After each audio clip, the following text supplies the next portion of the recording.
الحمد لله نحمده ونستعينه ونستغفره ونعوذ بالله من شرور أنفسنا ومن سيئات أعمالنا من يهده الله فلا مضل له ومن يضلله فلا هادي له وأشهد أن لا إله إلا الله وحده لا شريك له وأشهد أن محمدا عبده ورسوله أرسله بالحق بشيرا ونذيرا وداعيا إلى الله بإذنه وسراجا منيرا أما بعد فإن خير الحديث كتاب الله وخير الهدي هدي محمد صلى الله عليه وسلم وشر الأمور محدثاتها وكل محدثة بدعة وكل بدعة ضلالة وكل ضلالة في النار أعوذ بالله من الشيطان الرجيم بسم الله الرحمن الرحيم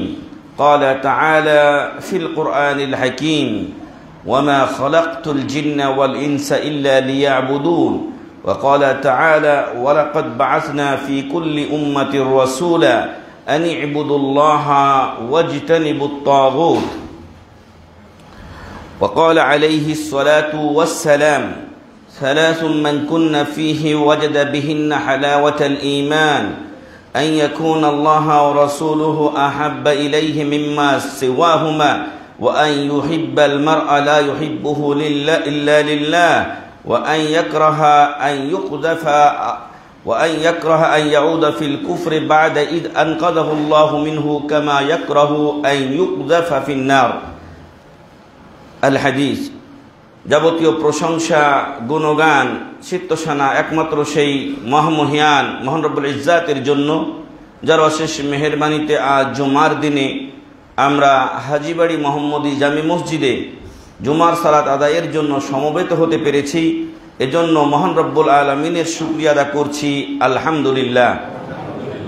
সালাত ও সালাম বর্ষিত হোক সর্বকালের সর্বযুগের সর্বশ্রেষ্ঠ রাসূল, বিশ্ব মানবতার মুক্তির দূত, আমাদের জন্য উন্নত আদর্শ অনুকরণীয় দৃষ্টান্ত প্রিয় হাবিব মুহাম্মদ সাল্লাল্লাহু আলাইহি ওয়াসাল্লামের উপরে।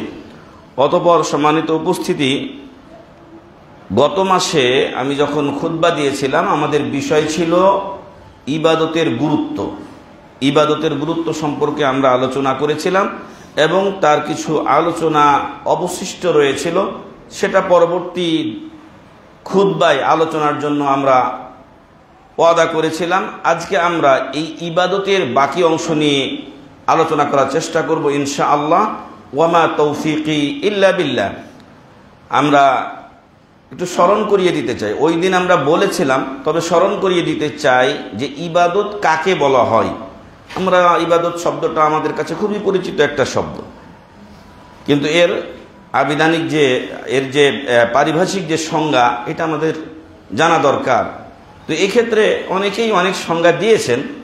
সবচাইতে ব্যাপক এবং নির্ভরযোগ্য যেই সংজ্ঞাটা ওলামায়ে কেরাম গ্রহণ করে থাকেন, সেই সংজ্ঞাটা হলো শেখুল ইসলাম ইমাম ইবনে তাইমিয়া রাহিমাহুল্লাহর সংজ্ঞা। সেখানে তিনি বলছেন যে ইবাদত হলো ইসমুন জামিউন লিকুল্লি মা ইউহিব্বুহুল্লাহু ওয়া ইয়ারদাহু মিনাল আকওয়ালি ওয়াল আমালি আয-যাহিরা ওয়াল বাতিনা। ইসমুন জামিউন একটা ব্যাপক সমষ্টিগত নাম। ব্যাপক সমষ্টিগত নাম মানে একটা জিনিসের নাম না, অনেকগুলো জিনিসের এটা একটা নাম। ইসমুন জামিউ লিকুল্লি মা ইউহিব্বুহুল্লাহু ওয়া ইয়ারদাহু, ওই সমস্ত জিনিসের যেগুলো আল্লাহ তাআলা ভালোবাসেন এবং সেগুলো করলে তিনি কি হন? সন্তুষ্ট হন। যেই কাজগুলো করলে আল্লাহ সেই কাজগুলোকে ভালোবাসেন, তাতে তিনি সন্তুষ্ট হন। ওয়ায়ারদু মিনাল আকওয়ালি ওয়াল আমালি আয-যাহিরা ওয়াল বাতিনা, সেই কাজগুলো বা সেই বিষয়গুলো প্রকাশ্য কথাও হতে পারে, আবার প্রকাশ্য অপ্রকাশ্য কথা হতে পারে, আবার প্রকাশ্য কাজও হতে পারে, অপ্রকাশ্য কাজও হতে পারে। আপনারা আমরা আমাদের অন্তরে নিয়ত করি, এ নিয়ত কি কেউ দেখতে পাই? আল্লাহ তাআলা ছাড়া কেউ এটা জানতে পারে না। নিয়ত এটা আভ্যন্তরীণ বিষয়। আপনি একটা ভালো কাজ বাইরে দেখাচ্ছেন, কিন্তু আপনার অন্তরের ভিতরে কি নিয়ত আছে সেটা অন্তর্যামী ইন্নাহু আলিমুম বিযাতিস সুদূর, আল্লাহ তাআলা জানেন। এজন্য কিয়ামতের দিন তিনজন ব্যক্তির সর্বপ্রথম হিসাব নেওয়া হবে। একজন আলেম বক্তা, দ্বিতীয় জন হলো দানশীল দানবীর, আর তৃতীয় জন হলো মুজাহিদ। আল্লাহ তার দেওয়া নিয়ামত, তাদেরকে যে নিয়ামত দিয়েছেন সেটা স্মরণ করিয়ে দিবেন। তোমাকে আমি অনেক শক্তিশালী করেছিলাম, তোমাকে টাকা পয়সা দিয়েছিলাম, তোমাকে এলেম দিয়েছিলাম, কি করেছো আমার জন্য? সবাই বলবে আপনার দিনকে প্রচার করেছি সব জায়গায়, আমি আপনার দিনের জন্য জিহাদ করেছি। আর দানশীল বলবে যে আমাকে টাকা দিয়েছিলেন, আমি যত জায়গা পেয়েছি দানের খাতের সব জায়গাতে আমি দিয়েছি। আল্লাহ তিনজনকে বলবেন তোমরা মিথ্যা বলেছ, তোমরা মিথ্যা বলছো কেন? তোমরা এগুলো করেছিলে দুনিয়াতে, তোমাদেরকে যেন বীর পাহলওয়ান বলা হয়, মুজাহিদ ব্যক্তি তোমাকে, আর আমাকে ভাইরাল বক্তা যেন বলা হয়, মাশাআল্লাহ বড় আলোচক, এই কথা যেন আমাকে বলা হয়। আর আরেকজন যে আছে আপনার দানশীল, তাকে যেন দানবীর বলা হয়। এগুলোর নিয়তে তোমরা করেছিলে। ওয়াকাদ কিল, দুনিয়াতে এটা বলা হয়েছে, আমার কাছে তোমাদের জন্য কিছু নেই। আল্লাহ বলবেন এদেরকে উল্টো করে জাহান্নামে নিক্ষেপ করো, নাউযুবিল্লাহ মিন যালিক। উল্টো কিভাবে? পাগুলো উপরের দিকে, মুখটা নিচে টেনে জাহান্নামে নিক্ষেপ করা হবে, নাউযুবিল্লাহ মিন যালিক। উদাহরণটা ছিল নিয়তের। গোপনীয় আপনার আমল, এটা কেউ দেখতে পায় না, এটা আল্লাহ তাআলা জানেন। আর প্রকাশ্য যেই আমলগুলো, এই যে আমরা নামাজ পড়ি, নামাজের সময় আল্লাহু আকবার বলে দাঁড়াই, রুকুতে যাই, এই বাহ্যিক দিক এগুলো হলো আমাদের আমল। আর যেটা আমরা মুখে বলি সেটাও আমাদের ইবাদত, কিন্তু সেটা কওলি ইবাদত, উক্তিগত। সুবহানা রাব্বিয়াল আযীম, আল্লাহু আকবার, সাথে সাথে যে বলছে এই আল্লাহু আকবার বলাটা, তো এই জন্য বলছে আকওয়াল জাহিরা বাতিনা। কিছু আপনার কথা আছে যেগুলো আপনি গোপনে গোপনে বলেন। ফরজ নামাজের পরে যে আপনি জিকিরগুলো বলছেন, এগুলো তো কেউ জানছে না, আপনি একা একা সুবহানাল্লাহ, আলহামদুলিল্লাহ, আল্লাহু আকবার যে জিকিরগুলো পড়তেছেন, লা ইলাহা ইল্লাল্লাহু ওয়াহদাহু লা শারীকা লাহু ইত্যাদি পড়ছেন, এগুলো আপনার গোপনীয় ইবাদত, কিন্তু উক্তিগত, কথাগত, মুখ দিয়ে আপনার ইবাদতটা হয়। আর বাহ্যিক যেটা আমরা বললাম কাজ, এই কাজগুলো প্রকাশ্য হতে পারে, অপ্রকাশ্য হতে পারে। অপ্রকাশ্য যেটা আমরা প্রকাশ্য বলেছি, সালাতের কথা, আপনি সিয়াম আছেন কিনা এটা কে জানেন? আল্লাহ তাআলা জানেন। আল্লাহ তাআলা বলছেন যে ইল্লা সওম, সব আমলের বদলা ফেরেশতাদের মাধ্যমে আল্লাহ তাআলা দেবেন, কিন্তু রোজার বদলাটা আল্লাহ নিজে দেবেন। ফাইন্নাহু লি ওয়া আনা আজজি বিহি, কারণ সে এটা আমাকে খুশি করার জন্য রেখেছিল। ঘরের কোনায় আমার ভয়ে স্ত্রী সহবাস করেনি বা খেয়ে নেয়নি। ওযু করার সময় টিউবওয়েলের পানি খেয়ে নিতে পারে, কিন্তু খাইনি আমার ভয়ে, এই জন্য আমি তাকে নিজ হাতে বদলা দেব। এটা আমল, কিন্তু অপ্রকাশ্য আমল, কেউ আপনাকে দেখতে পারে না। আমরা যখন সৌদিতে ছিলাম, আমাদের প্রতি বছর ইফতারি মাহফিল হতো ওখানে। তো ইফতার এবারও মানে প্রতি বছরই হয়। আমাদের বাংলা বিভাগের 1,500 থেকে 2,000 লোক প্রতিদিন ইফতার করে ওইখানে। এটা সৌদিরা সওয়াবের নিয়তে করায়। কিন্তু এখানে আমরা দেখেছি যে অনেক লোক আছে রোজা না রেখে ইফতারিতে চলে এসেছে। আমরা তাদেরকে নসিহা করতাম, আমাদের কাছে রিপোর্ট পৌঁছতো এরকম। তো ওকে দেখার উপায় কি? কেউ আমরা জানি না, আল্লাহ তাআলা জানেন। তো এটা কাজ, কিন্তু অপ্রকাশ্য কাজ। তো যাই হোক, ইসমুন জামিউন লিকুল্লি মা ইউহিব্বুহুল্লাহু ওয়া ইয়ারদাহু মিনাল আকওয়ালি ওয়াল আমাল আয-যাহিরা ওয়াল বাতিনা। প্রকাশ্য ও অপ্রকাশ্য কথা ও কাজের সমষ্টি, যেগুলো আল্লাহ তাআলা ভালোবাসেন এবং তাতে তিনি কি হন? খুশি হন, সন্তুষ্ট হন, সেই কাজগুলোকে বলা হয় আল ইবাদাহ।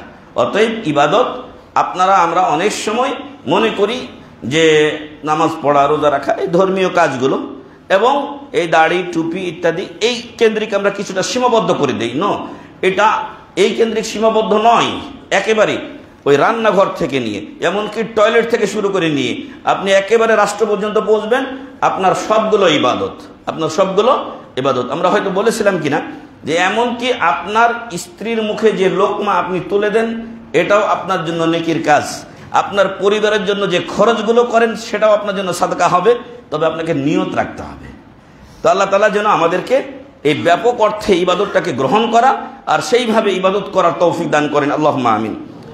এরপরে এ গেল ইবাদতের সংজ্ঞা।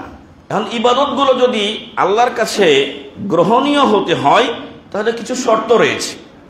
খালি যেভাবে ইচ্ছা ওইভাবে ইবাদত করে নিলাম, এতে করে ইবাদত আল্লাহর কাছে গ্রান্ট হয় না। সাধারণত স্বাভাবিক। আমাদের মসজিদ কমিটি যখন আপনার এই স্টেজটা যখন তারা অর্ডার করেছেন, তখন একটা তার ডিজাইন দিয়েছে যে আমাকে এইভাবে বানিয়ে দেবেন। যখন আপনি মসজিদটা, বিল্ডিংটা বানিয়েছেন, এটারও একটা প্ল্যান তৈরি করা হয়েছে যদি এর বাইরে কিছু করা হয় তাহলে সেটা কি গ্রান্ট হবে না। আমার এক ছাত্র ছিল, হঠাৎ করে এক জায়গায় একটা বড় কাজ পেয়ে যে মাশাআল্লাহ অনেক টাকা তার হাতে চলে আসে। তো এই টাকার এতে আরেকটা বড় কাজ পাওয়ার পরে সে ধুমসে কাজ করে, কিন্তু ভুল করে ফেলে যে নিজের কাজের সাথে আরো দুই একটা মিস্ত্রি সে নিজে অতিরিক্ত নিয়েছিল। ওই মিস্ত্রিগুলো তার কাজটা ভালো মতো করে নাই। কোম্পানি বললো তোমার এই কাজগুলো চলবে না, এই কাজগুলো অনেক টাইলস বিছাইছে, এবং এটা যেহেতু সৌদি আরবে আর 1 টাকা আপনার 1 রিয়ালে এখানে 33-34 টাকা হয়ে যাচ্ছে, বিশাল একটা অ্যামাউন্ট।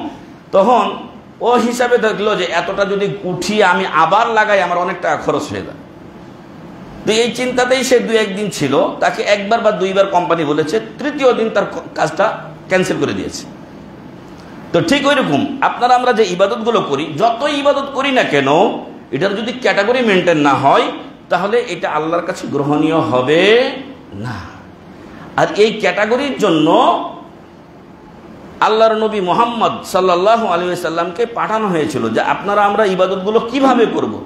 আর এটা আল্লাহ রাসূল সাল্লাল্লাহু আলাইহি ওয়াসাল্লাম হাতে কলমে শিক্ষা দিয়ে গেছেন। বিশেষ করে মুসিউস সালাহ, একটা হাদিস আছে যাকে বলা হয় মুসিউস সালাহ। মুসি মানে খারাপভাবে আদায় করা, আর আসসালাহ মানে নামাজ। একটা লোক রাসূল সাল্লাল্লাহু আলাইহি ওয়াসাল্লাম মসজিদে বসা আছেন, জামাত হয়ে গেছে, উনি এসে নামাজ পড়লেন। নামাজ পড়ার পরে রাসূলকে এসে সালাম দিলেন। রাসূল সাল্লাল্লাহু আলাইহি ওয়াসাল্লাম সালামের উত্তর দিয়ে বললেন, ইরজি ফাসাল্লি ফাইন্নাকা লাম তুসাল্লি, ফিরে যাও নামাজ পড়ো, কারণ তুমি নামাজ পড়োনি। লোকটা তো নামাজ পড়েছিল, কিন্তু ওনাকে বললেন যে নামাজ পড়োনি মানে তোমার নামাজ হয়নি। পড়েছো ঠিক, কিন্তু নামাজটা হয়নি। আর অনেক সময় আপনারা দেখেন, আপনারা আপনাদের অধীনস্থ লোকদেরকে বলেন তুই তো কিছুই করিসনি, তার মানে তোর কাজটা হয়নি। তো ঠিক ওই রকম তাকে 3বার ফিরিয়ে দেওয়ার পরে তাদের অভ্যাস ছিল, আমরা হলে তো রাগ করতাম, অনেক কিছু হয়তো হয়ে যেত আমাদের। কিন্তু ওই সাহাবী বললেন যে আল্লাহ রাসূল সাল্লাল্লাহু আলাইহি ওয়াসাল্লাম, আমি এর চাইতে ভালো করে সালাত আদায় করতে জানি না, পারি না, আপনি আমাকে আল্লিমনি, আপনি আমাকে শিখিয়ে দিন। তো রাসূল সাল্লাল্লাহু আলাইহি ওয়াসাল্লাম তাকে সালাতের নিয়ম পদ্ধতি ধীর স্থিরভাবে আদায় করার জন্য শিখিয়ে দিলেন। মানে রুকুতে যাওয়ার পরে সুবহান রাব্বিয়াল আযীম ঠিক মতো 3বার বলে ধীর স্থিরভাবে সোজা হয়ে উঠে, তারপর ধীর স্থিরভাবে দাঁড়িয়ে রব্বানা লাকাল হামদ দোয়া ইত্যাদি পড়ে তারপর ধীর স্থিরভাবে যাওয়া। এই লোকটা দ্রুত নামাজ পড়েছিল, যার জন্য আল্লাহ রাসূল সাল্লাল্লাহু আলাইহি ওয়াসাল্লাম বলেছেন যে তোমার নামাজ হয়নি। ঠিক ওই রকমই বলছিলাম যে আল্লাহর নবী সাল্লাল্লাহু আলাইহি ওয়াসাল্লামকে পাঠানো হয়েছে আমাদেরকে হাতে কলমে শিক্ষা দেওয়ার জন্য, এবং সেই কাজটা তিনি 100-100 করে গেছেন।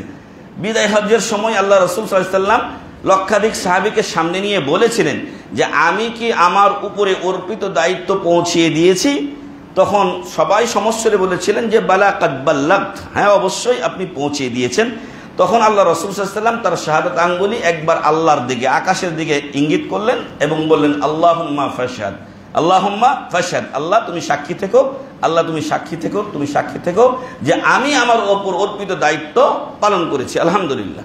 কিন্তু ভেজাল পরবর্তীতে হয়েছে, সাহাবায়ে কেরামও ঠিকভাবে পৌঁছেছেন, কিন্তু যুগ যত, আজকেই আমার একটা অনলাইন ক্লাস ছিল, তো সেখানে শেখ সালেহ ফৌজান হাফিজাহুল্লাহ, বর্তমান গ্র্যান্ড মুফতি সৌদি আরবের, তিনি বলছেন যে নবুয়তের জামানা থেকে মানুষ যত দূরে সরেছে, মানে মুহাম্মদ সাল্লাল্লাহু আলাইহি ওয়াসাল্লাম আপনার আজ থেকে এই 1450 বছর পূর্বে উনি আগমন করেছিলেন, ওইখান থেকে সময় যত পেরিয়েছে, আরও আমরা এখন যে হালাতে আছি আল্লাহ জানে, এরপরে আরও হয়তো সময় যত পার হবে তত হয়তো আরও ভেজাল বেশি ঢুকবে।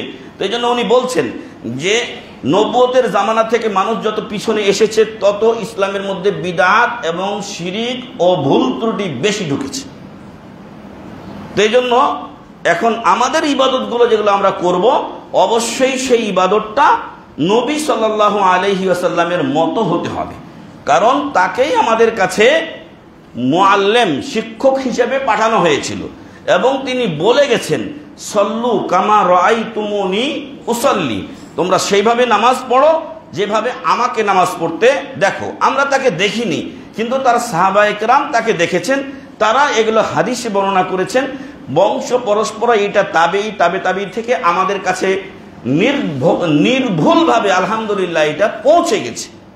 বিশেষ করে সহিহাইন বুখারী এবং মুসলিম এবং শেখ আলবানী রাহিমাহুল্লাহ যে সিলসিলাতুল আহাদিস আস-সহিহা লিপিবদ্ধ করেছেন, এগুলোর মাধ্যমে নির্ভুলভাবে কেউ যদি তার বিভিন্ন ইবাদত পালন করতে চায় তাতে কোনো তার ভুল থাকবে না ইনশাআল্লাহ। মানুষের দুই একটা ভুল থাকতে পারে, সেটা হতে পারে, কিন্তু আমাদের ইসলামটাকে সুন্দরভাবে রাসূল সাল্লাল্লাহু আলাইহি ওয়াসাল্লাম পৌঁছানোর ব্যবস্থা করেছেন। যদি এটাকে আপনারা আমরা সঠিকভাবে গ্রহণ না করি, ভুল স্থান থেকে গ্রহণ করি, তখন তো ভুল হবে। যিনি আলেম নয় তাকে আমি আলেম মনে করে বসে আছি। আমরা বিশেষ করে আমাদের এই হাজীবাড়ি মোহাম্মদী জামে মসজিদে আলহামদুলিল্লাহ অথেন্টিক খুতবা বক্তব্য দেওয়া হয় এবং বিশুদ্ধ সালাত, সিয়াম, যাকাত, হজ ইত্যাদি যাবতীয় তালিম হয়। কোরআন ও হাদিসের বাইরে আমরা কোনো কিছু আলহামদুলিল্লাহ ইনশাআল্লাহ বলি না। কিন্তু যখন মানুষজন এই বিষয়গুলো এমন স্থান থেকে গ্রহণ করবে যেগুলো যারা শিখেছে ভুল, ওকে যদি আপনি বলেন তাহলে ও ভুলটাই আপনাকে বলবে। তো এই জন্য আপনাদের আমাদের প্রত্যেকের দায়িত্ব হলো দুনিয়ার ক্ষেত্রে যখন আমরা বিভিন্ন জিনিসপত্র ক্রয় করি তখন কিন্তু আমরা ভালো জিনিস দেখে ক্রয় করি। একটু যদি মনে হয় যে না এই মাছটা দেখে পছন্দ হচ্ছে না, মনে হয় দুর্বল হয়ে গেছে, তাহলে সেই মাছটা আপনি কেনেন না। আমার দিন ও ধর্ম যার উপরে ভিত্তি করে আমার কবর এবং পরকালীন নাজাত রচিত হবে, সেটাকে কেন এত সস্তা করে দিয়েছি আমি? অবশ্যই আমাদের এটা ভুল যে আমরা আমাদের ইবাদতের ক্ষেত্রে যাচাই বাছাই করি না। এজন্য দুনিয়ার যাবতীয় জিনিসের চাইতে বেশি যাচাই করতে হবে আপনার আমার ইবাদত। যদি ইবাদত সঠিক না হয় তাহলে ওটা দিয়ে নাজাত পাওয়া যাবে না। যাই হোক, আমরা সংক্ষিপ্ত করি। তো বলা হচ্ছে যে ইবাদত কবুলের কেউ কেউ শর্ত বলছেন 3টা, আর কেউ বলছেন 2টা। তো 3টা যারা বলছেন, কেউ কেউ বলছেন ঈমানকে শর্ত হিসেবে নিয়ে এসেছেন। তবে যদি ঈমানদার না হয় তাহলে তো তার ইবাদতের প্রশ্নই আসে না। গায়রে মুমিন যে তার কোনো ইবাদত আল্লাহর কাছে কবুল হয় না, কারণ তার দরজার চাবি নাই। ঘরের যে দরজার চাবি নাই, সেটা হলো ঈমান। আর চাবি না থাকলে তো সে ঘরেই ঢুকতে পারবে না। ঘরের প্রবেশের কথা তো অনেক পরে। তো এই জন্য এটাকে অনেকেই শর্ত বলছেন না, কারণ তার প্রথম যে কথাটা সেটা নাই, ঈমান নাই তার, ফলে ওর ইবাদতের কোনো প্রশ্ন নাই। আর দ্বিতীয়ত যারা মুসলিম ও মুমিন, যারা আল্লাহকে মানেন, রসুলকে মানেন, হয়তো ভুলভ্রান্তি আছে, সেই সমস্ত লোকদের জন্য শর্ত হলো 2টো। এক, আমার ইবাদতটা একমাত্র আল্লাহর সন্তুষ্টির জন্য হতে হবে। একটু আগে আমি একটা শুরুতে হাদিস বলেছিলাম 3 ব্যক্তির কথা, তা প্রমাণ করে যদি আমার আল্লাহর সন্তুষ্টির উদ্দেশ্য না হয় তাহলে আমার ইবাদত আল্লাহর কাছে গ্রহণীয় হবে না। দ্বিতীয় শর্ত হচ্ছে যে আমাদের ইবাদতগুলো নবী সাল্লাল্লাহু আলাইহি সাল্লামের পদ্ধতি মোতাবেক, দেখানো পথ মোতাবেক হতে হবে। আমরা আমাদের দেশে দেখি যে বিভিন্ন মাযহাবের মানুষ আছে। বিভিন্ন মাযহাবের মানুষ থাকাটা দোষণীয় কিছু নয়, তবে মাযহাবের কোনো মাসলা যদি ভুল হয়, এটা ভুল জানার পরও সেই মাসালার প্রতি গোড়ামি করা হলো মহাভুল। 4 ইমামকে আমরা সম্মান ও শ্রদ্ধা করি, তারা ইসলামের ইমাম, কিন্তু তারা নিষ্পাপ ছিলেন না, তারা মাসুম ছিলেন না। ফলে আর আমাদের জামানার মতো তাদের জামানাতে হাদিস, কোরআন এবং আধুনিক মিডিয়ার এত চর্চা ছিল না। একটা হাদিস সংগ্রহের জন্য একজন ইমামকে 5 দিন 10 দিন হয়তো পায়ে হেঁটে, না হয় ঘোড়ায় চড়ে, না হয় উটে চড়ে, শুকনো রুটি খেয়ে, না খেয়ে তাকে যেতে হয়েছে। কিন্তু আজকে এই যে আপনি মোবাইল দেখছেন, আলহামদুলিল্লাহ, এখানে আপনি সার্চ করেন, 1 মিনিটের মধ্যে, আধা মিনিটের মধ্যে আপনাকে এই মর্মে যতগুলো তথ্য আছে আপনাকে হাজির করে দিবে। আল্লাহু আকবার। তো এটা সহজ হয়েছে। তো ওনাদের কথাটা কেন আমি বললাম, কারণ ওনারা অনেক কষ্ট করেছেন, কিন্তু তুলনামূলকভাবে সেইভাবে তারা হাদিস সংগ্রহ করতে পারেননি, অনেক কষ্ট করতে হয়েছে তাদেরকে। এরপরও স্বর্ণযুগটা কিন্তু তখনই চলে গেছে, স্বর্ণযুগ তখনই চলে গেছে। এখন এই সমস্ত ইমামগণ তারা মানুষ ছিলেন, মানুষের ভুল হতে পারে, এবং প্রত্যেকের এমন কথাগুলো বিশুদ্ধ সনদে প্রমাণিত রয়েছে যে আমরা মানুষ, আমাদের ভুল হতে পারে। ইমাম আবু হানিফা রাহিমাহুল্লাহ বলছেন যে ইদা রাআইতুম কালামানা ইউখালিফু কিতাবাল্লাহ ওয়া সুন্নাত রাসূলিহি সাল্লাল্লাহু আলাইহি ওয়াসাল্লাম, আমাদের কথাকে যদি দেখতে পাও যে আল্লাহ ও রাসূলের সুন্নাতের বিরোধী হচ্ছে, তাহলে ফাতরুকুহু ফিল জিদার, এটাকে ওয়ালে ছুঁড়ে মারিও, এবং যেটা হাদিস সেটা তোমরা গ্রহণ করিও। এর চাইতে স্বর্ণের বাণী আর কি হতে পারে আপনি মনে করেন? ইমাম মালিক রাহিমাহুল্লাহ তিনি রাসূল সাল্লাল্লাহু আলাইহি ওয়াসাল্লামের কবরের ওনার একটা আলাদা বৈশিষ্ট্য ছিল যে তার উপাধি হলো ইমাম ও দারিল হিজরা, মদিনা শরীফের ইমাম। দীর্ঘদিন তিনি এখানে ইমামতি করেছেন এবং হাদিসের প্রথম কিতাব মুআত্তা মালিক উনি লিখেছেন। প্রথম কিতাব মুআত্তা মালিক খলিফার, তৎকালীন সময়ের খলিফার আবেদনে সাড়া দিয়ে তিনি এই কিতাবটি লিখেছিলেন। তো প্রথম কিতাব তিনি লিখলেন, উনি রাসূল সাল্লাল্লাহু আলাইহি ওয়াসাল্লামের কবরের পাশে দাঁড়িয়ে বলছেন, কুল্লুন ইউখাযু ওয়া ইউরাদ্দু ইল্লা সাহিবা হাদাল কবর, প্রত্যেকের কথা গ্রহণীয় বর্জনীয় হতে পারে এই কবরস্থ ব্যক্তি ব্যতীত, আর তিনি হলেন মুহাম্মদ সাল্লাল্লাহু আলাইহি ওয়াসাল্লাম। ফলে সম্মানিত উপস্থিতি, আমরা চার ইমামকে সম্মান করি। একজন আরো বড় শাইখকে জিজ্ঞাসা করা হয়েছিল যে আপনি কি হাম্বলি? তো উনি বলেছিলেন, হ্যাঁ আমি হাম্বলি, তবে হাম্বলি হওয়া আমাকে সহিহ হাদিস মানতে বাধা দেয় না, যেটা আমাদের দেশে আছে। আমি এক মাযহাবকে অনুসরণ করি, এক জায়গায় গিয়ে দেখি আমার ইমাম সাহেব ভুল করেছেন, আমার দায়িত্ব হলো যে এটাতে যে ইমাম, বাকি তিন ইমামের যে ইমাম এটাতে ঠিক করেছেন ওই মাসলাটা আমি গ্রহণ করব, আমার মাযহাবের ফতোয়াটা যেহেতু ভুল আমি ছেড়ে দেব। কিন্তু আমাদের দেশে রয়েছে প্রচুর গোড়ামি, যার কারণে ওইটা ঠিক হওয়া সত্ত্বেও আর ওইটা আমি নেই না। এমন কি আশ্চর্য হয়ে যাবেন আপনারা যে আল্লামা আজিজুল হক রাহিমাহুল্লাহ, যিনি বুখারী শরীফের অনুবাদক, তিনি বুখারী শরীফের হাদিসের তরজমা করে নিচে টিকাতে লিখছেন এটা আমাদের মাযহাবে নাই। নাউযুবিল্লাহি মিন যালিক। মাযহাব তো ভাই অনেক পরে, ইমামদের মৃত্যুর মেলা পরে মাযহাব তৈরি হয়েছে, এবং এটা যে যে মাযহাবকে অনুসরণ করেছেন, যে যার ভক্তকুল, যেমন আপনি এখন দেখছেন আওয়ামী লীগ, বিএনপি, জামাত, জাতীয় পার্টির ভক্তকুল আছে, এই ভক্তকুলে এসে পরবর্তীতে মাযহাবটাকে দাঁড় করিয়েছেন। এবং এক সময় তো এমন ছিল যে মক্কা শরীফে পর্যন্ত 4টা জামাত হতো, একদল আরেক দলের পিছনে সালাত আদায় করতো না। নাউযুবিল্লাহি মিন যালিক। এই যে এখন সৌদ পরিবার যারা, এখন আব্দুল আজিজ, বাদশাহ আব্দুল আজিজের ছেলেরা এখন চালাচ্ছে দেশ সৌদি আরব, এই সালমান আর একজন মনে হয় আছে, তাহলে এদের এই সিলসিলাটা চলে যাবে, পরে নাতিদের কাছে যাবে। মোহাম্মদ বিন সালমান, সে হলো আব্দুল আজিজের ছেলের ঘরের নাতি। তো ওই জেনারেশনটা প্রায় চলে যাচ্ছে।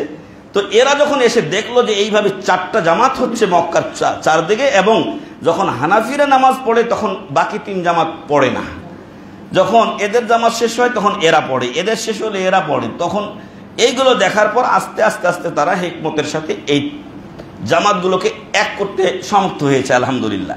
তো এটা আমাদের জন্য ভুল যে আমরা মাযহাবগত বৈষম্যের কারণে বা মাযহাবগত বিরোধিতার কারণে সহিহ হাদিসকে আমরা ছেড়ে দেব, এটা হওয়া উচিত নয়। আমরা যখন মদিনায় গেলাম তখন মদিনার একটা ভালাই এবং তার ভালো বৈশিষ্ট্যের অন্যতম আমরা বিষয় দেখলাম, 4 মাযহাবেরই মাসালা পড়াই।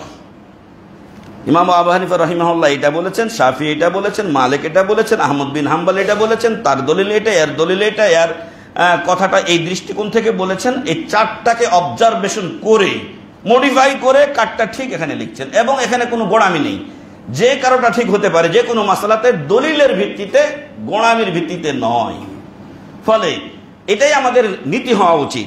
তো আমরা যে ইবাদতগুলো করছি, এই ইবাদতগুলো আল্লাহর কাছে কবুল হওয়ার জন্য 1 নম্বরে ইবাদতটা আল্লাহর জন্য হতে হবে, আল্লাহর সন্তুষ্টির জন্য।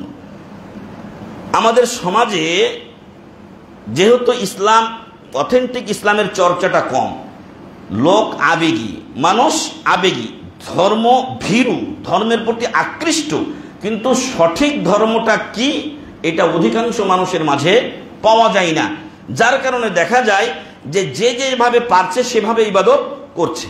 তো এই সকল ক্ষেত্রগুলোতে এই সতর্কতা কম থাকার কারণে অনেক ইবাদত দেখা যায় গায়রুল্লাহর জন্য হয়ে যায়। অনেক লোক সেগুলো বুঝে না।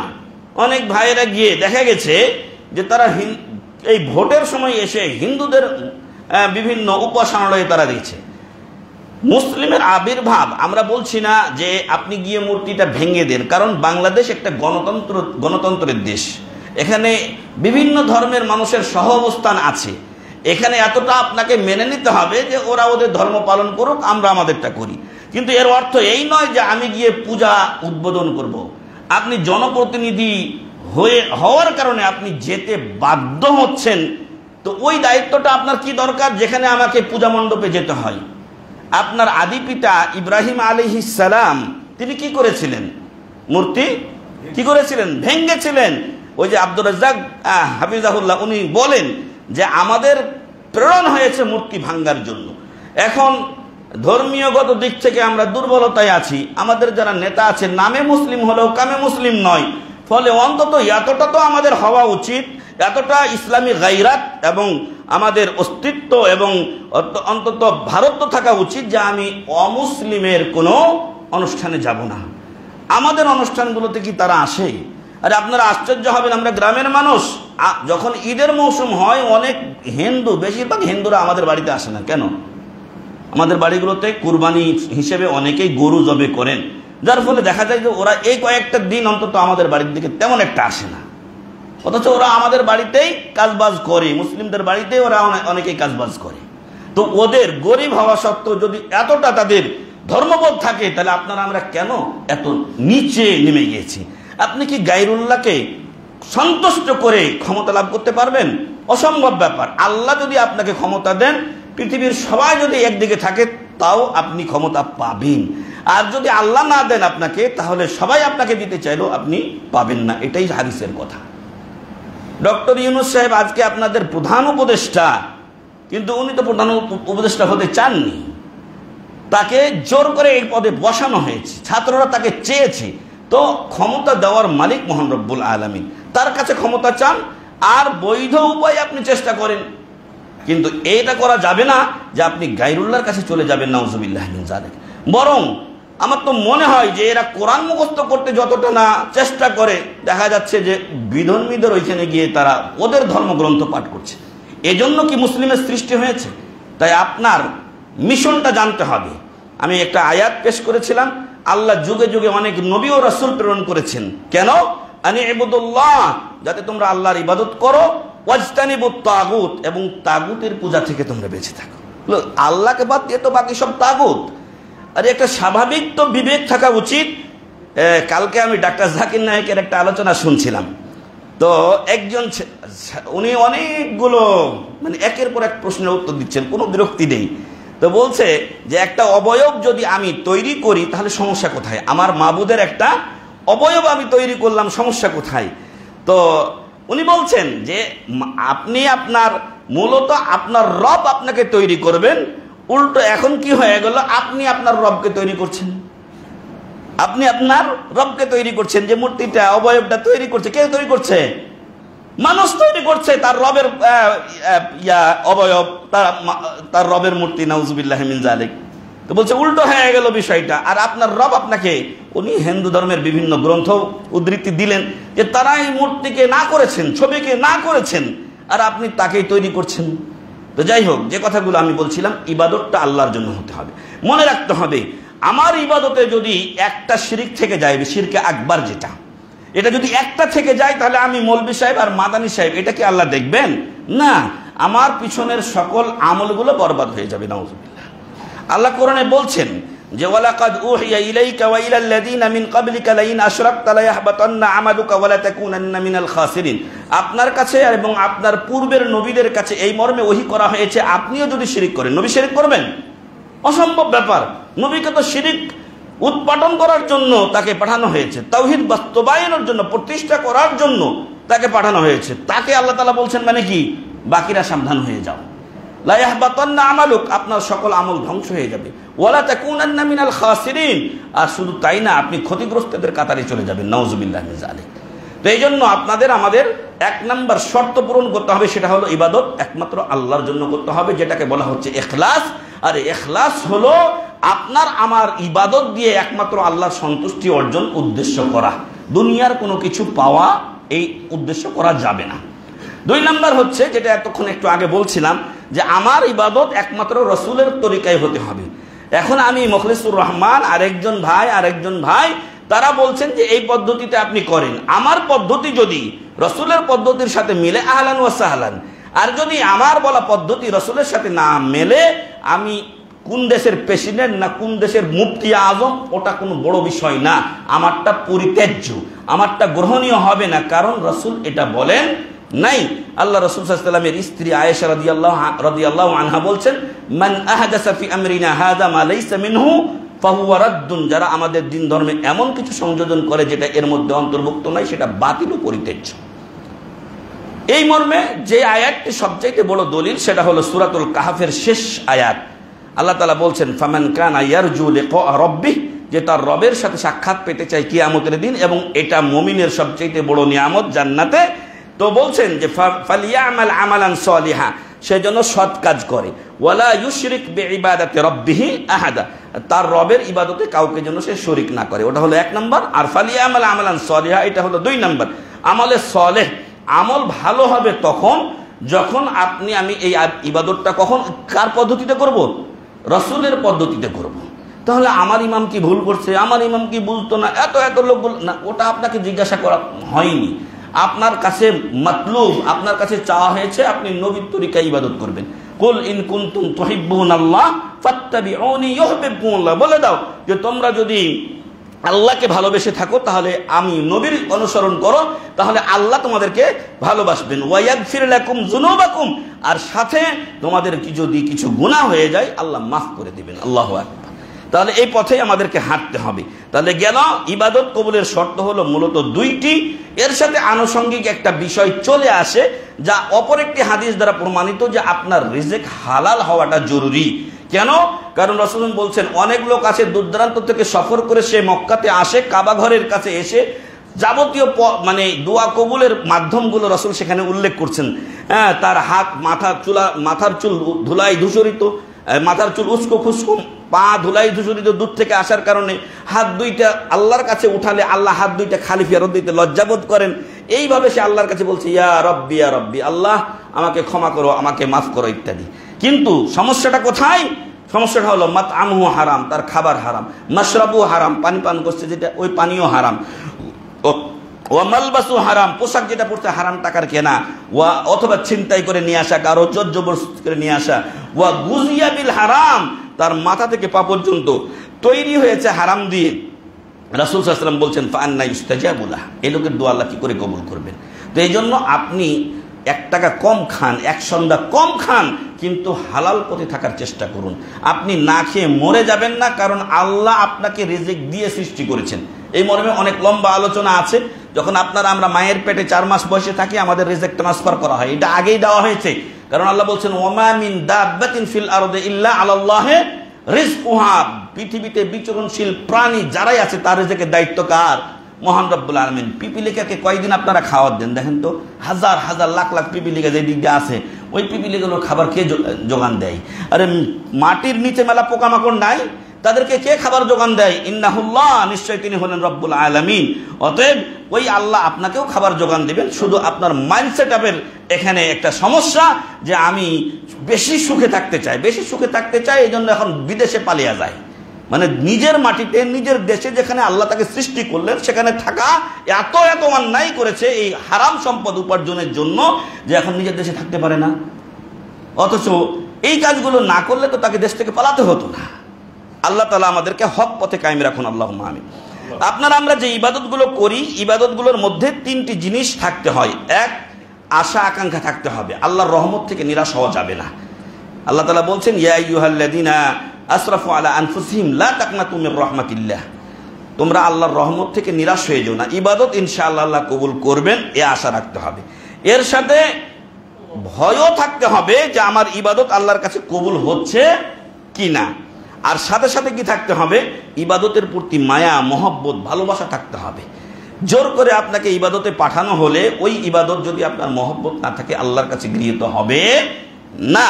যেমনটি বাবার ভয়ে, বড় ভাইয়ের ভয়ে যদি কেউ নামাজ পড়ে, ওস্তাদের ভয়ে যদি কেউ নামাজ পড়ে, নামাজের সওয়াব পাবে না।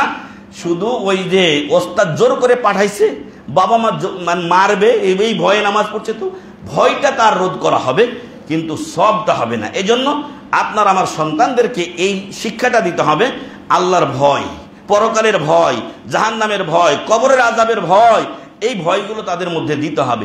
আল্লাহ এটাই দিয়েছেন, কিন্তু মানুষ এত ধূর্ত, বলছে যে শেষ জামানায় একবার উমরা করে সব পাস করে নিব, শেষ মাফ করে নিব, নাউজুবিল্লাহ।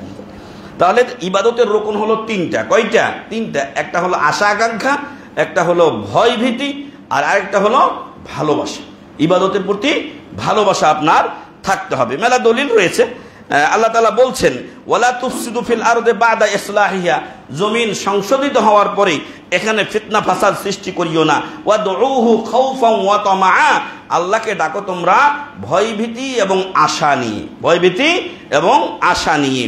আরেকটা হাদিস আপনাদের সামনে আমি পেশ করেছি, সেখানে বলা হচ্ছে যে 3 প্রকার ব্যক্তি ঈমানের স্বাদ পাবে। এক, যে ব্যক্তি তিনটি গুণ থাকলে, তিনটি গুণ যার মধ্যে থাকবে সে ঈমানের স্বাদ পাবে। এক, আল্লাহ ও রাসূল তার কাছে সবচেয়ে প্রিয় হবে, পৃথিবীর সব থেকে প্রিয় হতে হবে আল্লাহ এবং রাসূল। 2 নাম্বার, কাউকে যদি ভালোবাসি তাহলে আল্লাহর সন্তুষ্টির জন্য ভালোবাসতে হবে। 3, কুফরি থেকে অথবা বিপদ থেকে, গুমরাহি পথে ছিলাম সেখান থেকে আল্লাহ আমাকে ফিরানোর পরে আবার সে পথে ফিরে যাওয়াকে আমাকে এতটা ঘৃণা করতে হবে যেমন কেউ আগুনে নিক্ষিপ্ত হওয়াকে অপছন্দ করে। এটা হলো মহব্বতের দলিল। আমাদের ইবাদতে যে মহাব্বত আল্লাহ ও রাসূলের জন্য থাকতে হবে সেটার দলিল। এরপরে ইবাদতের মেলা স্তর আছে। যেমন কিছু ইবাদত আছে ফরজ, কিছু আছে ওয়াজিব। ফরজ ওয়াজিবের মধ্যে 3 ইমাম আবু হানিফা রাহিমাহুল্লাহ ব্যতীত বাকিরা পার্থক্য করেন না। ইমাম আবু হানিফা রাহিমাহুল্লাহ ফরজকে 1-এ রেখেছেন, ওয়াজিবকে 2 নম্বরে রেখেছেন। তো যাই হোক, তাহলে ফরজ, ওয়াজিব, সুন্নাত, মুস্তাহাব এবং মুবাহ, বৈধ কিছু কাজ আছে, করলে নেকি নাই, গুনাহ নাই, জায়েজ, করাটা জায়েজ। তো এইভাবে ইবাদতের কিছু স্তর আছে। তারপরে ইবাদতের মেলা প্রকার, একটু আগে আমরা বলেছি কিছু ইবাদত আছে আভ্যন্তরীণ, অন্তর্গত, নিয়ত যেটা। তারপরে আপনার কিছু আছে আপনার বাদানি ইবাদত, শারীরিক ইবাদত। তো এই বাদানি ইবাদত যেরকম সিয়ামটা আপনার শরীরের উপর দিয়ে যায়। 3 নম্বরে আপনার কিছু ইবাদত আছে সম্পদের ইবাদত, কি এটা? যাকাত। আর 4 নম্বরে হচ্ছে 2টার সমন্বয়ে ইবাদত, মানে আপনার শরীরের কষ্টও হবে আবার টাকা পয়সা খরচ হবে, সেটা হলো হাজ। এরপরে কিছু ইবাদত আছে যেগুলো আপনার মুখে উচ্চারণ করেন, সেটা হলো বিভিন্ন জিকির, আজকার, কোরআন তেলাওয়াত ইত্যাদি। এরপরে ইবাদতের অনেক প্রকার রয়েছে, যত আপনারা ইবাদত করেন সবগুলো একটা আলাদা আলাদা প্রকার। আমি দলিলগুলো আর বলছি না সময় স্বল্পতার কারণে। একটা হলো দোয়া করা ইবাদত, অতএব আল্লাহ ছাড়া কারো কাছে চাওয়া যাবে না। দোয়া মানে কি? চাওয়া। এই যে আমাদের দেশে কত মাজার আছে, এই মাজারের কাছে গিয়ে চাই, তো আল্লাহ ছাড়া কেউ কি দিতে পারবে? আল্লাহ বলছেন, উদউনি আস্তাজিব লাকুম, আমাকে ডাকো আমি তোমাদের ডাকে সাড়া দেব। তাহলে দোয়া একটি ইবাদত, গায়রুল্লাহর জন্য এটা করা যাবে না। 2 নম্বর, ভয় ভীতি, এটা ইবাদত, আল্লাহ ছাড়া অন্যকে ভয় করা যাবে না। তবে এ ভয় ন্যাচারাল ভয়ের বাইরের ভয়, মানে আপনার কেউ ক্ষতি করে দিবে, এই করবে সেই করবে, ওই ভয়টাকে বোঝানো হয়েছে। হ্যাঁ, কিন্তু আপনি একটা সাপ দেখেছেন, সাপ দেখে ভয় হবে না আপনার সামনে একটা বাঘ, হ্যাঁ, এটা হলো ন্যাচারাল, আরবিতে বলছে তবে এই ভয় স্বাভাবিক, মানবগত যে ভয়, এটা দোষণীয় নয়। কিন্তু মূল ভয়, যা আপনার কেউ ক্ষতি বা উপকার ইত্যাদির ক্ষমতা, সেটা কে রাখেন? আল্লাহ তাআলা। অতএব সেই ক্ষেত্রে আল্লাহ বলছেন, ফালা তাখাফুহুম ওয়া খাফুনি, তাদেরকে ভয় করিও না, অন্যদেরকে ভয় করিও না, আমাকে ভয় করো যদি তুমি মুমিন হয়ে থাকো। সূরা আলে ইমরান 175 নম্বর আয়াত। 3 নম্বর, একটু আগে আমরা বলেছি আশা আকাঙ্ক্ষা, এটাও একটা ইবাদত। অতএব আল্লাহর উপরে আশা রাখতে হবে, আল্লাহর রহমত থেকে নিরাশ হওয়া যাবে না। একদিন আল্লাহ রাসূল সাল্লাল্লাহু আলাইহি ওয়াসাল্লাম একাই দাওয়াত শুরু করেছিলেন, তারপরে 40-50 জন হলো, তখন হিজরত করতে বাধ্য হলেন, নিজেদের মাতৃভূমি ছেড়ে চলে গেলেন। কিন্তু মদিনায় গিয়ে আবারও মাত্র 8 বছরের মাথায় এসে নিজের মাতৃভূমি তিনি বিজয় করলেন, মক্কা বিজয়। উনি 8ম হিজরিতে মক্কা বিজয় করলেন। নিরাশ যদি হয়ে যেতেন তাহলে তো প্রথমেই শেষ হয়ে যেতেন, বুঝাতে পেরেছি? তো যাই হোক, নিরাশ হওয়া যাবে না। 4 নম্বর, ইস্তিআনা, সাহায্য চাওয়া, এটাও একটা ইবাদত। ইয়াকা না'বুদু ওয়া ইয়াকা নাস্তাইন, আল্লাহ তোমার ইবাদত করি, তোমার কাছে সাহায্য চাই। কিন্তু আমাকে একবার আশ্চর্য লেগেছিল যে এই আয়াতটা পড়ে মসজিদে নামাজ পড়ে, এই যে আপনার হাইকোর্টের এখানে চিশতিয়া মাজার আছে মনে হয়, এর সাথে মসজিদ আছে। তো মসজিদে আমি নামাজ পড়লাম ইয়াকা না'বুদু ওয়া ইয়াকা নাস্তাইন, আর মসজিদ থেকে বের হয়ে মাজারে গিয়ে বলছে, বাবা আমাকে বাচ্চা হয় না, তো একটা বাচ্চা দাও। তো আপনার নামাজ থাকলো? আর তো নামাজ থাকলো না। এই জন্য সাহায্যটা আল্লাহর কাছেই চাইতে হবে। আরেকটা হলো ইস্তিগাসা, বিপদে পড়ে ফরিয়াদ কামনা করা, অর্থাৎ বিপদে পড়ে গেছি, বাবা আমাকে বাঁচাও। এটা বাঁচাবেন কে? আল্লাহ তাআলা। এই জন্য আল্লাহর কাছে উদ্ধার কামনা করতে হবে। তবে আল্লাহর উপরে আস্থা রাখার পরে যদি কাউকে আপনি দেখছেন ভাই আমাকে বাঁচান, কিন্তু মেন আপনি জানেন বিশ্বাস যে বাঁচানেওয়ালা আল্লাহ তাআলা, কিন্তু এই ভাইটাকে আমি না ডাকলে আমার ডাকে কে সাড়া দেবে? রিজিকের মালিক তো আল্লাহ তাআলা, কিন্তু আল্লাহকে আমাকে বসে থাকতে বলেছেন না। এই জন্য প্রচেষ্টা করতে হবে। আপনার আকীদা ঠিক আছে যে আল্লাহ আমাকে বাঁচাবেন, কিন্তু আমি এই ভাইটাকে দেখছি ও এখন চলে যাচ্ছে, ওকে না ডাকলে ও আমাকে আর কেউ দেখবে না, আমি এখানে একটা বিপদে পড়ে আছি, তো ওকে ডাকেন, সমস্যা নেই।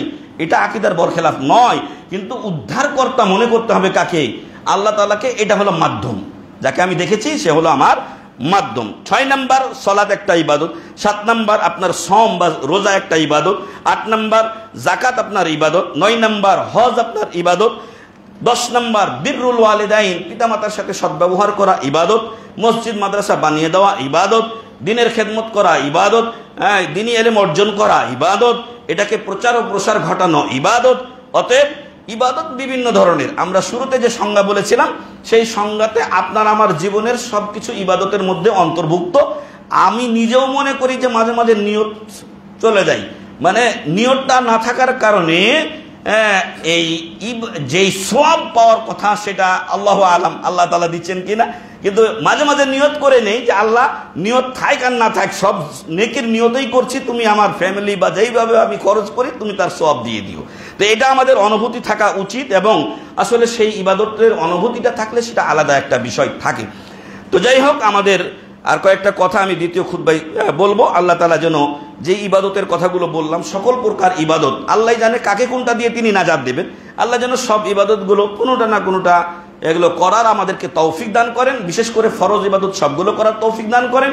এবং আল্লাহ আমাদেরকে এই ইবাদতের ওয়াসিলায়, আমাদের ইবাদত নাজাতের জন্য যথেষ্ট নয়, তবে এটা একটা ওয়াসিলা হবে, এটা একটা ওয়াসিলা হবে আমাদের ইবাদতের ওয়াসিলায় যেন আল্লাহ তাআলা আমাদেরকে নাজাত দেন, মুক্তি দেন। আল্লাহুম্মা আমিন। আল্লাহ তাআলা আপনাদের আমাদের জীবনকে সুন্দর করুন, আমিন। ওয়া আখিরু দাওয়ানা আলহামদুলিল্লাহি রাব্বিল আলামিন।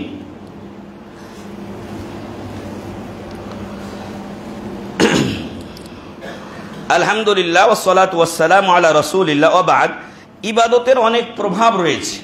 তার বাস্তবে আমি যখন ইবাদত করি তখন এর দ্বারা আমি দুনিয়াতে উপকৃত হই এবং সমাজের উপরে তার একটা প্রভাব পড়ে। তার মধ্যে এক নাম্বার হচ্ছে যে আমি আল্লাহর নৈকট্য হাসিল করি। আল্লাহ তাআলা বলছেন ফরজ ইবাদতের মাধ্যমে বান্দা আমার সবচাইতে কাছাকাছি হয়, আর নফল দিয়ে কাছাকাছি হতে থাকে, এমনকি আমি তার হাত পা এবং তার চোখ হয়ে যায়, যে হাত দিয়ে ধরে, যে পা দিয়ে চলে, যে চোখ দিয়ে সে দেখে।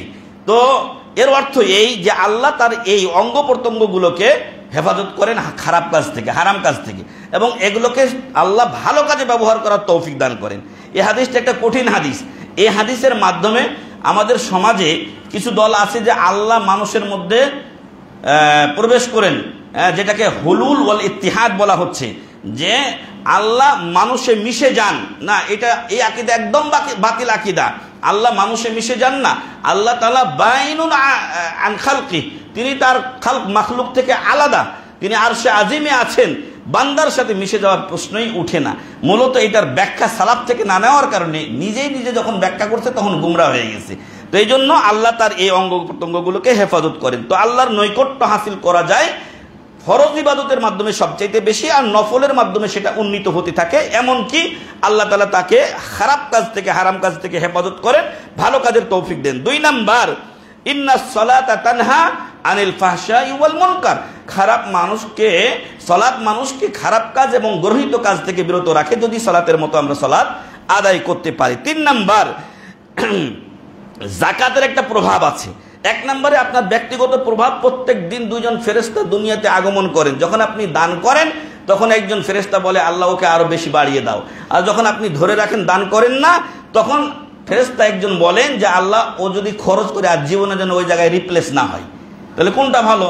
দান করবেন, আল্লাহ দিবে। আল্লাহ একটা হাদিসে কুদসিতে বলছেন, ইয়া বানি আদম আনফিক উনফিক আলাইক, তুমি খরচ করো আমি তোমাকে দেব, তুমি খরচ করো আমি তোমাকে দেব।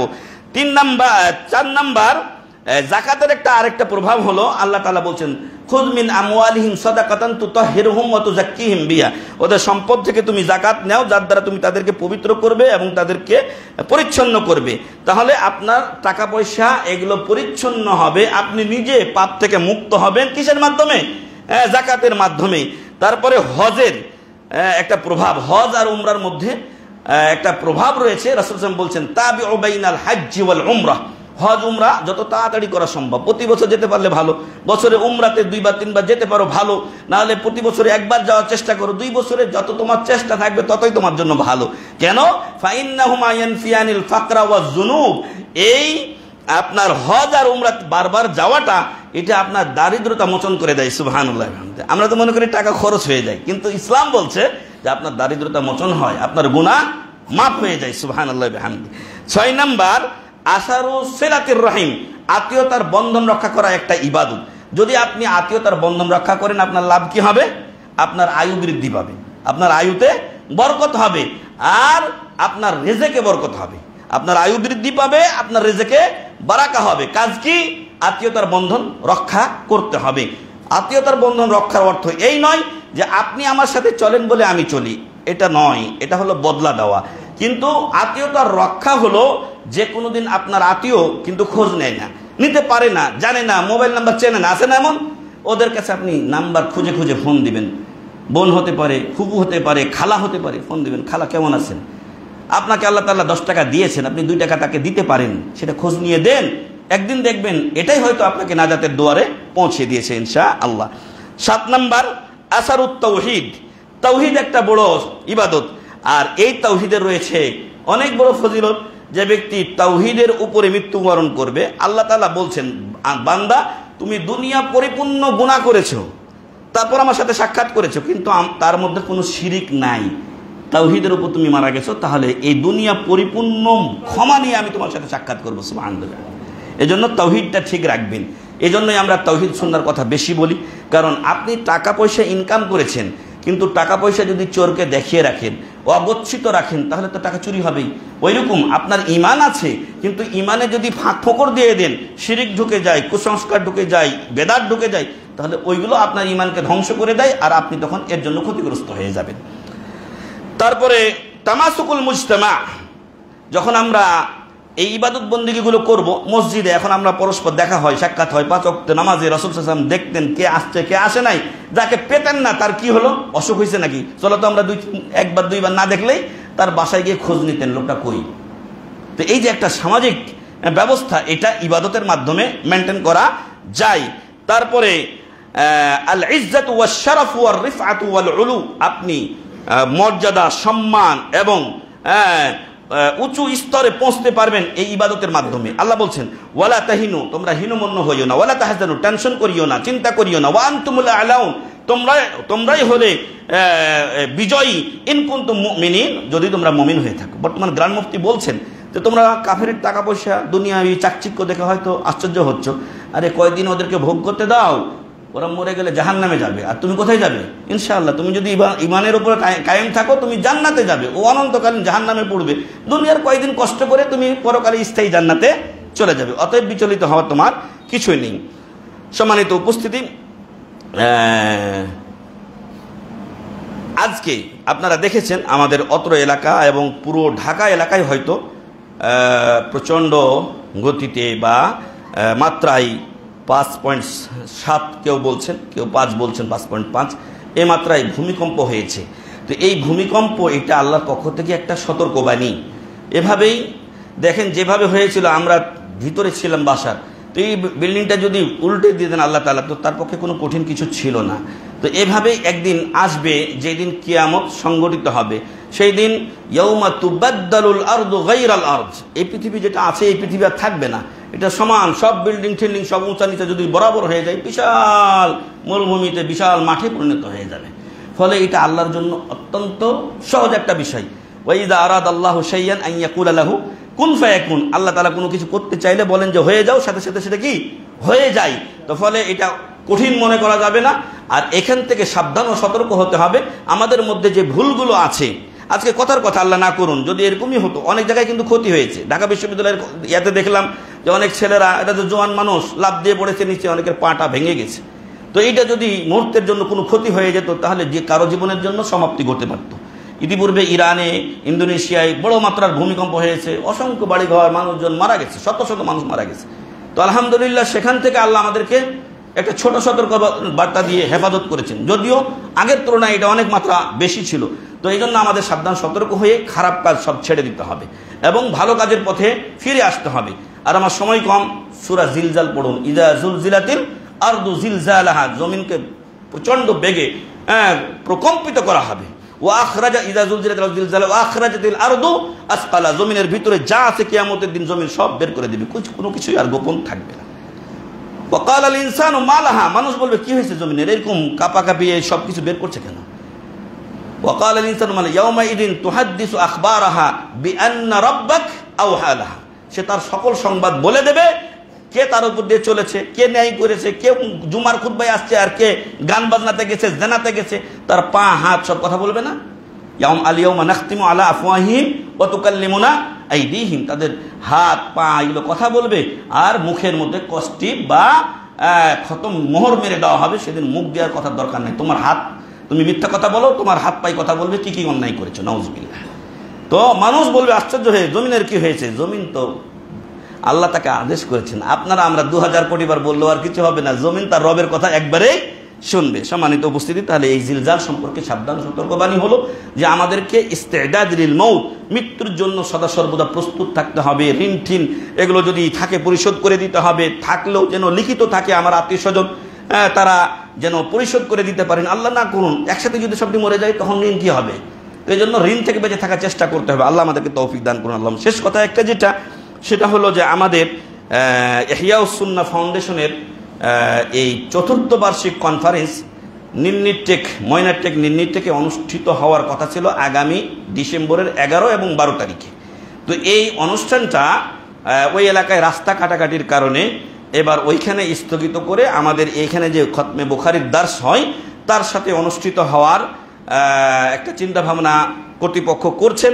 এজন্য মসজিদ কমিটির যারা আছেন তাদের কাছে পরামর্শ চেয়েছেন তারা এবং সার্বিক সহযোগিতা কামনা করেছেন। ইনশাআল্লাহ আপনাদেরকে নিয়ে বসা হবে এবং এটা মিটিং টিটিং করে সিদ্ধান্ত নেওয়া হবে। যারা উপস্থিত আছেন তারা জানলেন, আপনারা ইনশাআল্লাহ আমাদের এই কনফারেন্সে যুক্ত হবেন, আমাদের বিদায় অনুষ্ঠানে যুক্ত হবেন। আল্লাহ যেন সে তৌফিক দান করেন, আল্লাহুম্মা আমিন। আর এই অনুষ্ঠানকে আল্লাহ যেন সফল করেন, আল্লাহুম্মা আমিন। আগামী ডিসেম্বরের 11 এবং 12 তারিখ বৃহস্পতি ও শুক্রবার মহান রব্বুল আলামিন এতক্ষণ যে আলোচনা করলাম আমাকে এবং আপনাদেরকে তার উপরে আমল করা তৌফিক দান করেন, আল্লাহুম্মা আমিন। আল্লাহ তাআলা দুনিয়া এবং আখিরাতের যাবতীয় খারাপি থেকে আমাদেরকে হেফাজত করুন, আল্লাহুম্মা আমিন। আল্লাহ তাআলা আমাদেরকে ঈমান আমলে সালের উপরে কায়েম রাখুন, আল্লাহুম্মা আমিন। আল্লাহ তাআলা আমাদেরকে জান্নাতুল ফেরদাউস নসিব করুন, আল্লাহুম্মা আমিন। আমাদের অসুখ বিসুখ বালা মুসিবত আল্লাহ এগুলো দূর করে দিন, আল্লাহুম্মা আমিন। যাদের রিজিকের সমস্যা আছে সেটা দূর করে আল্লাহ তাদেরকে উত্তম